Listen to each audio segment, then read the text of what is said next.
Welcome back, Heat Seekers. It is now the week 4 running back tiers. Let's see what we can do to help you get ready for this week's slate of games. Everything's on fire. Everything's on fire. Everything's on fire. Thank you guys for helping make the channel great. Don't forget, drop a like, comment, subscribe, notification icon, do all those things. With that being said, let's get to it. Tier number 1, we've got 3 names. Not really any surprise, but I do have a question about it. So we've got Alvin Kamara, Derrick Henry, and Dalvin Cook. What do you think happens to this tier should Dalvin Cook have any trouble or maybe not be as fully available and Alexander Mattison gets more involved? Depending on the level of involvement, if it's eating into that every down back role that he has and not very many have anymore, it definitely could remove him from this list. I don't think it's in the best interest of Minnesota to take him off the field a lot more, but taking a few snaps here and there to keep him healthy for the season when they're hoping to contend for the division title anyway, I think that's important for him. And it's a different situation with Kamara and Henry not really having as much of a proven capable backup, and Mattison isn't Cook, but Henry and Kamara don't have someone even to his level, that'd be Madison's level, to eat into his potential workload. So, yeah, it's interesting. Henry with the Jeremy McNichols situation. I've had some folks message about what should I do with Jeremy McNichols, and I just say leave him. Like, don't even waste the time. I know he got lucky and got a reception touchdown this weekend, but that's not the norm for a player in his situation in that offense. Okay, so top 6 running backs. Yep.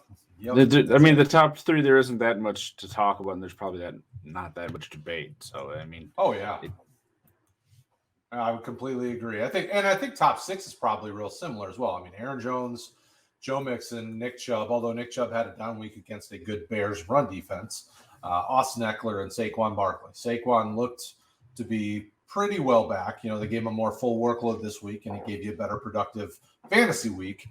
Do you have any concerns with the top 6? Anybody that you think maybe won't be there by the end of the weekend? And what's your thoughts on it? Oh, boy. Barkley's one of those where he had his rebound week in week 3, and everyone got excited. And there's another game to this season. We tell people not to overreact, to the first few. And that's probably how it is just for the first few. Quarter of the season now may be more realistic. I think there's a good chance that he returns there. I don't really know that it's so much. I think that there's guys that don't have the potential to be here, but, we may see more guys just with different situations, like Najee Harris is going to have that potential if he continues to be basically a wide receiver for the Steelers, because they can't run very well and they're out of receivers. Chris Carson, he's sort of just the running back there, and if it's more of a running week, he can certainly move up into that zone for them. Yeah, absolutely.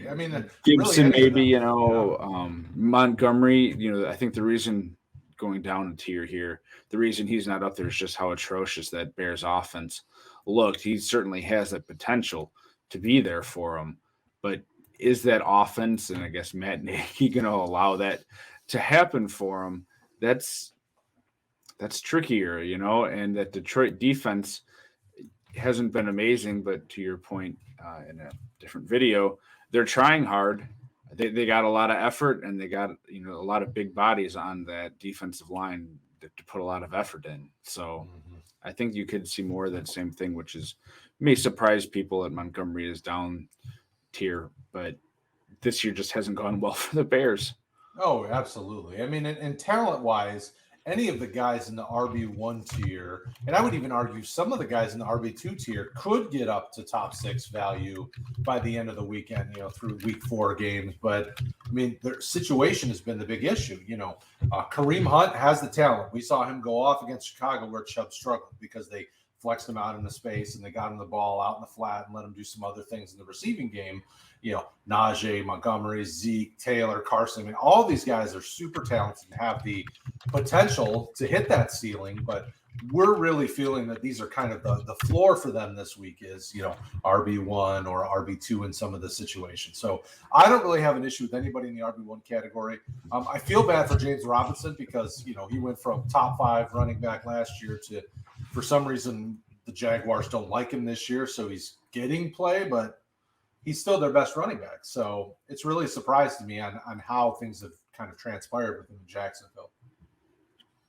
Yeah, and you saw him have another, sort of throwback week in week 3. Is it going to be more of that consistent use where guys like Carlos Hyde aren't utilized as much? And one of the sort of knocks on Robinson, people, when ETN came in, they thought it was going to take the receiving role, and we know, unfortunately, what happened to him. But Robinson got 6 targets and 6 catches, as well to go with that rushing volume that he had before. So if they plan on sticking more like that, he has that top 6 upside every week based on volume. So is he going to just sit in here, or is Urban Meyer going to continue to throw more monkey wrenches into the Jacksonville Jaguars works and have them fall farther? It's hard to gauge that offense week to week right now. Well, look at what they did against a high-powered, powerful Arizona offense and defense. When they used James Robinson this week the way they did, the game was a lot closer. I know it looked a little rougher near the end, but the game was a whole lot closer, and they'd be smart to do it. James Robinson right now is one of their top offensive weapons, and he helps a rookie quarterback because you don't have to rely so much on those deep passes that get intercepted by Byron Murphy. You trust him to an extent, but you have to help him build his confidence and get in rhythm and get comfortable with the NFL defenses every week. And, James Robinson just helps in that way. And I'd be remiss if I didn't say, Jaguars, what are you doing to the guy? He's definitely talented. Yep. RB2s. All right. So CEH is one that's been up and down all year. Folks have been wondering when his time is going to run out, even though he's talented and young and in a high-powered offense. He bounced back. Week 3 had a good week. We think he's going to be kind of in a firm RB2 conversation this week. We got Chuba Hubbard, Tony Pollard, Josh Jacobs. Josh Jacobs should be in the RB1 conversation, but between injuries and John Gruden, here we are.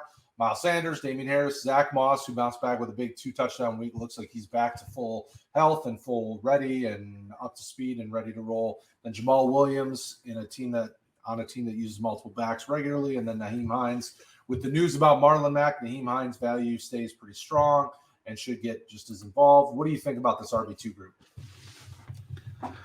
Find it interesting, we have CEH at the start there, and he had his best week of the season in the young season so far, and he still was, a mid to back end RB2, and it makes you feel like that offense, despite how powerful it is, just is not focusing on the running game, which is disappointing for a lot of people that had invested in him and thought, well, last year was a weird year, maybe he'll be bouncing back. It might just take longer, and in the end, it just might be that offense is not suited for him to be a top 6, top 12 guy week in and week out. Well, and I think you're seeing it with the Josh Gordon signing. This offense is realizing that it's missing something at the wide receiver 2, and maybe that's kind of throwing a wrench into some of the plans they had. Because CEH last year looks different than CEH this year, the way they used him, and it'll be interesting to see if the Gordon signing does anything to help balance that offense out a little more. Yeah, and the thing about Josh Gordon is, he's a very different receiver compared to the other guys that they have here. He's that big-bodied, super long, athletic receiver that they just, in theory, Chris Conley was supposed to fill that role, and it never happened with him. They need someone besides Hill and Kelsey. And especially if, unfortunately one of them were to go down or something, then it would just be a total mess.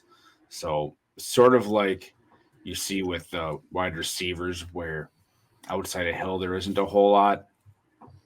CH just isn't exciting in this offense right now with how he's being used. And I think that's some of these guys here, you're getting volume with them, but there isn't just that huge upside week in and week out. You compare someone like a Jamal Williams to a Zach Moss here, they're used very differently in those offenses. Zach Moss is more taking over that first running back role, but it's just reduced by what Josh Allen does, whereas the Lions run a lot, and Williams is sort of the 1B to Swift's 1A. but it gets you to the same result a lot of the time, unfortunately. It absolutely does. Moving on to the flex, we have some interesting names. Darrell Henderson, Melvin Gordon, Javonte Williams. You got two guys from Denver there. Myles Gaskin, Edmonds, Cordero Patterson, who's a running back, wide receiver. He's everything. Depending on your league format, who knows what he is. We got Mike Davis, who's his running mate there in Atlanta. Sony Michel, J.D. McKissick, Tyson Williams, Latavius Murray, Singletary, Fournette, Sermon. This is a really interesting group with a lot of kind of unknowns to it. Is Darrell Henderson healthy? Is Javonte Williams going to keep getting more action in the offense? Is Sony Michel going to be just as involved when Henderson comes back? Is Tyson Williams' workload going to continue to decrease? Because it's been killing fantasy owners the last 2 weeks.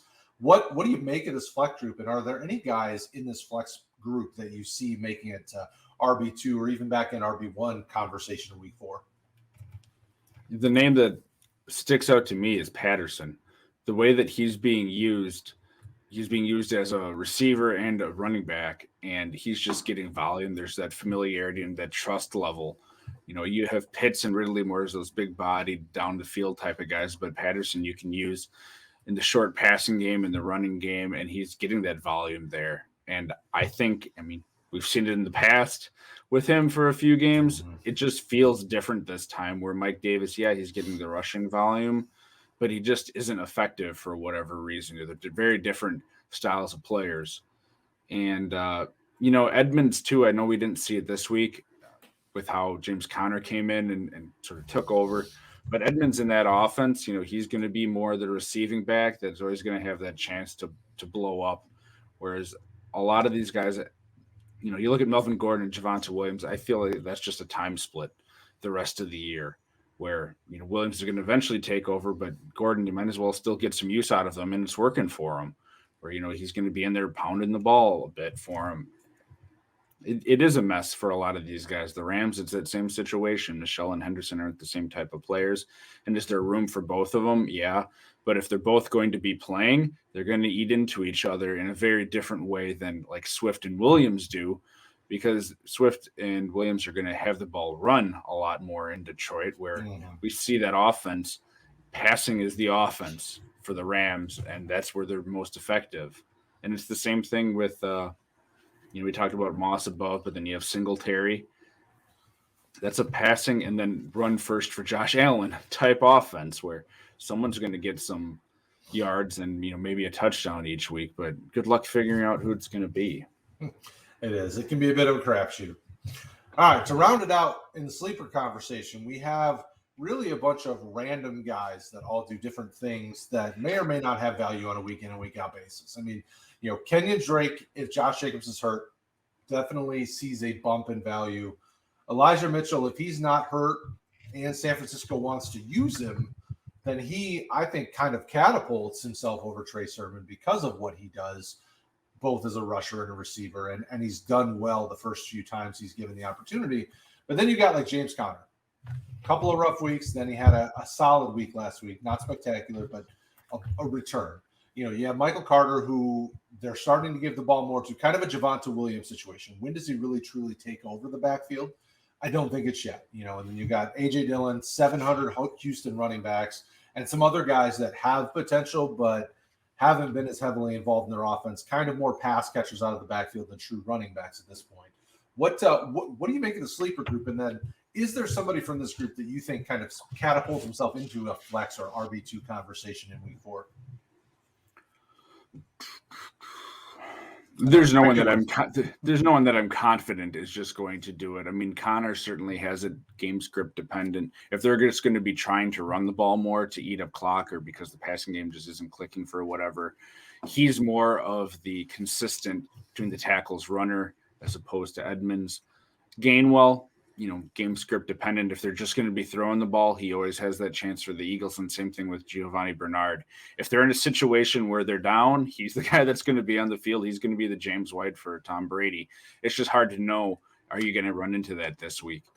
And there's a name on here that I can't figure out what this team's ever doing, to be quite honest. But the Raiders, you look at all the money that they gave Kenyon Drake. Last week, Peyton Barber destroyed him, if you want to talk about touches running the ball. and then they had the same number of catches, 3 for about the same number of yards. So is it, are they going to end up just foregoing Kenyon Drake after they gave him all that money? It wouldn't surprise me with John Gruden if he decides, wow, I like Peyton Barber and what he's doing better. It's very possible Barber could end up being a flex week in and week out where Drake is just forgotten. And that's what happened this past week when they played Miami. Yeah, absolutely. And that takes us down to guys that we didn't put on the list, but we have, Peyton Barber, Stevenson, Rojo, obviously Alexander Madison, some injured guys in White and CMC. So, are there guys that we didn't talk about that may need to be in consideration as a sleeper or a flex for some owners that don't have a strong running back group? Is there somebody in here that they might be able to get on waivers that might be able to help them that we just aren't putting in our tiers? Yeah, I mean, one guy that we've seen used more than I think people thought, but just with how much they run the ball, Demetric Felton on the Browns. There's been rumblings of, are they going to trade potentially Kareem Hunt and have Felton sort of take over that role? They're in contention for a championship. I don't think that they want to be going that route right now. Mm-hmm. Long term, is that possible? Certainly. And Felton's looked nice in limited playing time. And if anything were to happen to Hunt, he would certainly have a big boost in value. James White, unfortunately, it sounded like he likely to have a serious injury. So, yep. It's not like a hip thing, very similar to Fitzpatrick. So that could be a significant injury. Who's going to take over? Are you going to have a J.J. Taylor or a Brandon Bolden, who's been with the team seemingly forever, step up and sort of take that passing down role? Because that's a very valuable role, as we've seen right now in this current offense for the Patriots. So someone's going to take that. And what if they go? You hear the Marlon Mack trade rumors. What if he goes to New England? He would certainly have value then if they're going to be utilizing him in that type of role.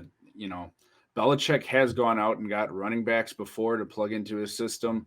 With how well Harris is doing just in his little role, I don't necessarily think that Mack would come in and take away from what Harris is doing. It may just be to more try to fill that gap of what White was doing if they don't like what they have in-house. I don't think you're going to see that this week or probably even next week if it happens, just because Belichick's going to see what he has in those guys. And Bolden's filled that role for a few weeks before other times when it's happened. And J.J. Taylor had a lot of hype coming out of camp.